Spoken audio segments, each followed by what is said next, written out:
واش لي فيراجيست، نتمنى من الله كاملين تكونوا بخير نتوما كتفرجوا في هذا الفيديو وفي هذه الحلقه الجديده من سلسله اخبار الحركيه.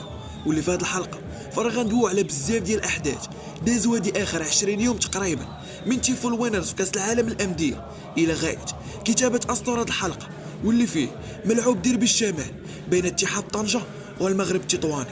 فقررت انني نخليه للحلقه الجايه ان شاء الله.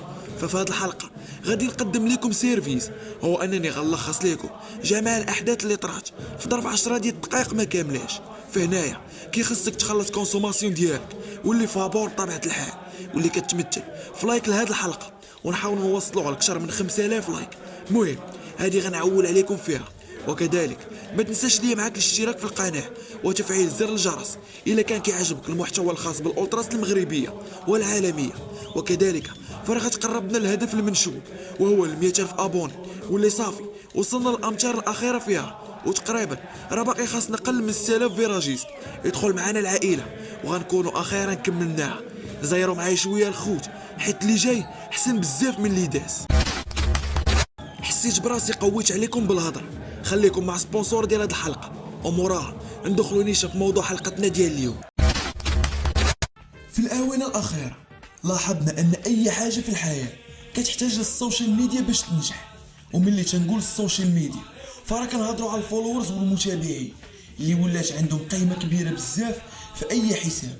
داكشي علاش جبت لكم موقع جيت فولورز ايزي، واللي اغلبيه مشاهير الانستغرام والسوشيال ميديا كيخدموا به لزياده متابعينهم، ولكن عمرهم ما دواو لكم عليهم.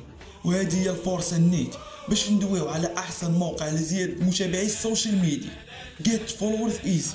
وهذا الموقع اللي كيوفر لك بزاف ديال الخدمات عن طريق زياده المتابعين واللي لايك على جميع منصات التواصل الاجتماعي، انستغرام، يوتيوب، فيسبوك، تيك توك وحتى من التليجرام، باسعار جد مناسبه وفي متناول الجميع مقارنه مع السيرفيس الخارق اللي يقدموه للزبناء ديالو. بالنسبه لطريقه التسجيل وشحن الرصيد فراه بسيطه بزاف وواضحه لكم في الشاشه. ولاي مشكله واجهاتكم في الموقع فراه غتلقاو بوطونه الواتساب اللي غتنقلكم مباشره للتواصل مع الستاف الخاص بالموقع. رابط موقع جيت فولورز ايزي غتلقاوه لتحت في صندوق الوصف وكذلك في اول كومونتير. دخلوا تشيكيو البرا. وباش نضمن لكم مصداقيه الموقع هذا الاكونت زدت ليه متابعين، ها كيفاش كان وها كيفاش ولا، يعني الموقع مضمون 100%.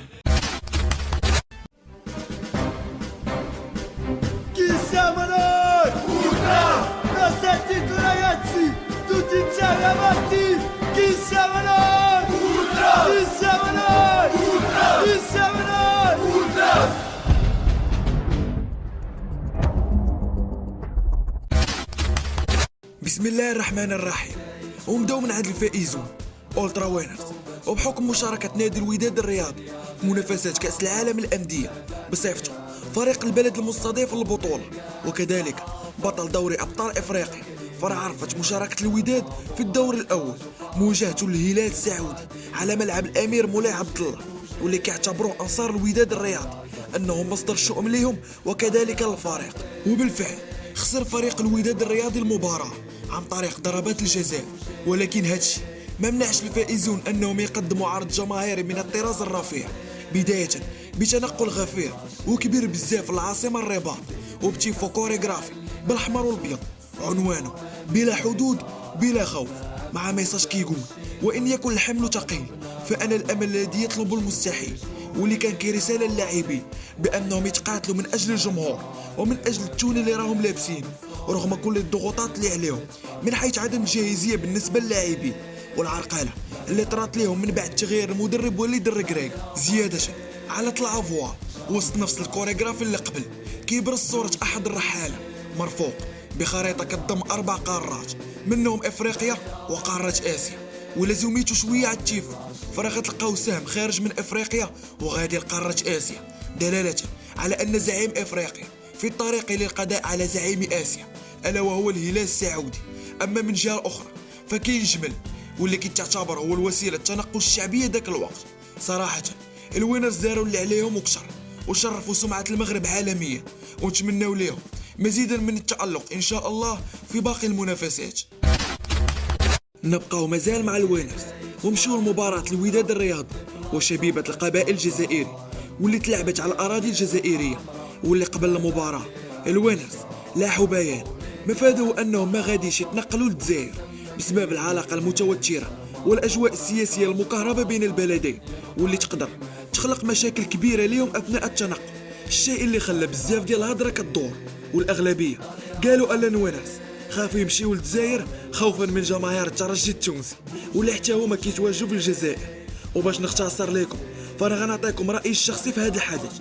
فبالنسبة لي فانا غنعتبر أن الوينرز خدمات بذكاء كبير، حيث انا افترضنا انه ما كاينش صداع بين البلدين، والوينرز مشاو فراه يقدروا يتعرضوا للمؤامرة من طرف المجموعات الجزائرية وكذلك التونسية باش يأديو الوينرز، واللي في الفترة الحالية الوينرز كتعتبر هي المصنفة الأولى عالميا. فتخيل انت شحال من واحد يبغي يدير كبش فداء من أجل الشهرة إلى غير ذلك. فتحية حركية للوينرز على طريقة التعامل مع بحال هاد المباريات وهاد المؤامرات اللي ذكرت لكم، فرشناهم بزاف ديال المرات ومؤخرا مع أولتراس فيدين روما.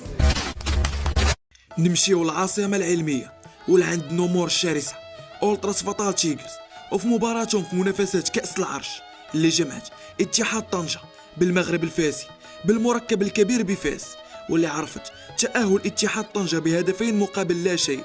نرجعوا للفطال واللي لبت النداء وحضرت بكثافة الملعب وهزوا 4 ديال الرسائل. أولهم ان بي موان 19 جوغ، واللي جات كتنبه لرئيس الفريق بالوقت المتبقي ليه في إيجاد مكتب متناغم فعال وكفء، وهي 19 يوم وإلا المصير ديالو غيكون كسابقه من الرؤساء وهو الرحيل. الميساج الثاني جا كرسالة تضامنية لشهداء الزلزال اللي ضرب كل من تركيا وسوريا واللي راح ضحيتها مئات الأشخاص، رحم الله شهداء الشعبين.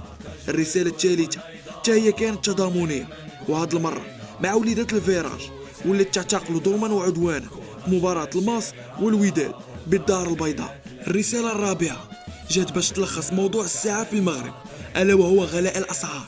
المواطن مخنوق في حبل الغلاء مشنوق، وهي رسالة واضحة توجهت للجهات العليا والمختصة اللي قهروا الدرويش وقهرونا كاملين، واللي خاص جميع المجموعات حتى هما يركزوا على بحال هاد المواضيع حيت صوتنا مسموع ومسموع بزاف. فتحية حركية لفطال تيغرز ومزيدا من التألق إن شاء الله في باقي المنافسات. مدينة مكناس وأولتراس الرجال الحمر غيبصموا على تنقل عملاق مسافته كتفوق 100 كيلومتر لمدينة مشرع بالقصيري في قسم الهواج، أي قسم الدرجة الثالثة المغربي، واللي بكل صراحة راح شوما نشوفوا بحال هاد الفرق المرجعية ديت الجماهير الوفية كتصارع في أقسام الهواج. مهم الرجال الحمر وأثناء تنقلهم غيهزوا 2 ميساجات، أولهم إياب الأمل والقتالية، لنا الشغف ولكم المسؤولية، واللي جات كرسالة للاعبين بأن مرحلة الإياب والأخيرة صافي راه وصلات وخاصكم تقاتلوا على قبلنا وعلى قبل التوني، وحنا غنكونوا معاكم في أيتها مدينة ومتحلين بالشغف، وانتوما ما عليكم إلا تحلاو بالمسؤولية. الرسالة الثانية كانت شوية قاصحة وكانت كلاش للمجموعات اللي باعوا مبادئهم على ود التيف، تعسفات على من تشبع بالعقلية سببها ركوع الأغلبية، وبسبب هذه الأغلبية اللي دواو عليها واللي نشوفوا عملية شد الخناق على المجموعات اللي مازال متشبتة بمبادئ الأولتراس واللي في الفترة الأخيرة فرا ولاو كيمثلوا غير الأقلية. فتحية حركية للرجال الحمر ومزيدا من التألق إن شاء الله والصعود للقسم الثاني في أقرب وقت ممكن. نبقاو في الهواج ونمشيو لعند أولتراس كاستل غاردز حراس القلعة، والمباراة اللي جمعت فريق وداد قلعة السراغنة بالنادي القنيطري العريق بمدينة القلعة، واللي عرفت رفع تيفو كوريغرافي من حراس القلعة عنوانه اونتيتي أي الكيان، مرفوق بميساج كيقول يمضي الكيان ونمضي خلفه، واللي خداوها كسلوغو خاص بهم. فتحية حركية لحراس القلعة ومزيدا من التألق إن شاء الله في باقي المنافسات. وصلنا لموضوع الساعة داخل لعبة الأولتراس، وهو سرقة باش وماطوس أولتراس في دين روما من طرف أولتراس ديليج وحرقي أمام العالم، واللي غنحاول نعطيكم غير فكرة بسيطة على هذا الموضوع في انتظار ننزل لكم حلقة خاصة غنشرح لكم جميع التفاصيل من طقطق للسلام عليكم. أولتراس في دين روما واللي تأسست على يدين روبرتو رويلي في 12 مارس 1972، أي عندها حاليا أكثر من 50 سنة. ديليج وهي مجموعة أولتراس تأسست سنة 1980 وما باشاو وخداو بلاصتهم حتى 7 يناير 1989 كيشجعوا فريق النجم الأحمر الريد ستار بلغراد الصربي. المهم وبعجالة ديليج جات لإيطاليا باش تشجع فريق غريفيناس فيزدا فرع كرة السلة في مباراتهم ضد فيرتوس بولونيا في 31 يناير وأرماني ميلانو في 2 فبراير. وتقريبا 40 فرد من ديليج كانوا حاضرين في إيطاليا، ونواياهم ما كانتش في أنهم يشجعوا ويمشيو، لا، كانت عندهم علاقة واتصال مع جروبات نابولي الإيطالي. وبحكم العلاقة المتوترة ما بين نابولي وروما، ديليج ونابولي نظموا كمين نهار 4 فبراير باش يتعرضوا لجماهير روما، بحيث أن روما كان عندهم ماتش في استاد الأولمبيكو ضد إمبولي الإيطالي. وملي سالاو رصدوا عند من الماطوس وفي رمشة عين ديليج غتهجم على فدين روما وغيبداو مطايفات بيناتهم غتخلي الماطوس يتشتت، وهنا غيهزوه ديليج وغيهربوا بالزربة ويقصدوا المطار بالمساعدة ديال مجموعات نابولي اللي أمنوا ليهم الممر باش يمشيو بحالاتهم. وبالفعل ويوم 18 فبراير في مباراة النجم الأحمر وتشوكاريتشكي بالدوري الصربي غيوقع الأمر اللي جامي كنا كنتخيلوه، غيتقلب باش في دين روما اللي كان مع الماطوس وغيتحرق هو ولي زيتوندار اللي كانوا معاه أمام العالم. المهم أنا حاولت نلخص لكم القصة، علاش كاينه هاد العداوة بيناتهم وعلاش أولتراس نابولي ماشي هي اللي حرقت الباش.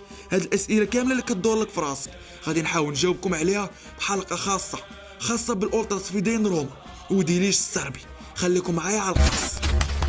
نرجعوا للهوات، وهاد المرة اللي عند أولتراس كريزي بوز وفي مباراتهم الأخيرة ضد أمل فتح الرباطي على الملعب الكبير بمراكش. المجانين غيبصموا على حضور جماهيري كبير لمساندة فريقه اللي حاليا كيتربع على مقدمة الترتيب الخاصة بالهوات. أولتراس كريزي بوز في هذا الماتش غيهزوا 2 ميساجات، أولهم بوحدة الصف وتضافر الجهود معا لتحقيق الهدف المنشود، واللي قصدوا به أنه ما حد كل واحد داير خدمته فرغ يوصل للمبتغى ألا وهو الصعود. الجمهور من جهة بالإعانة المعنوية والمادية للنادي واللاعبين من أجل القتالية وترجمة الجهود المبذولة للانتصارات من أجل الصعود. وتاني رسالة جات ككلاش على ما فهمت للاعب الكوكب المراكشي السابق عبد الجليل جبيرة، الكارير اللي كتغني عليها الكوكب فين بنيتيها. المهم كنتمناو الصعود ان شاء الله للكوكب المراكشي للعودة لمكانته الأصلية ومزيدا من التألق ان شاء الله في باقي المقابلات. أخيرا غنمشيو للعاصمة الرباط واللي عند حراس العاصمة الكورفا تشي كيفارا، وفي مباراة الجيش الملكي وإيسكوكارا اللي تلعبت على ملعب الأمير مولاي عبد الله ضمن منافسات كأس الاتحاد الإفريقي، واللي عرفت اكتساح الجيش الملكي المباراة بنتيجة 5-1 أمام أعين الجماهير العسكرية اللي ما جاوش بيديهم خاوية. أولترا عسكري والبلاك آرمي غيبصموا على تيفو كوريغرافي كيجسد اسم وصورة الراحل عزوز بالفايدة، اللاعب والأب الروحي للجيش الملكي اللي سجل أول هدف لفريق الجيش الملكي من بعد الاستقلال. وحبوا الكورفاتشي أنهم يمجدوا واحد من صناع الفرحة للفريق وواحد من الأمجاد الخالدة في ذاكرة كل عسكري. فتحية حب واحترام العساكر ومزيدا من التألق إن شاء الله في باقي المقابلات. وهنا لفيراجيست غتكون سالات حلقتنا ديال اليوم من سلسلة أخبار الحركية. نتمنى ديروا لها لايك إلا عجبتكم طبيعة الحال، واشتركوا في القناة إلا كان كيعجبك المحتوى الخاص بالأولتراس المغربية والعالمية. وهنا ما بقى لي ما نقول لكم من غير تهلاو ليا في راسكم على فيراجيست، ونتلاقاو في الحلقة الجاية. او بيس.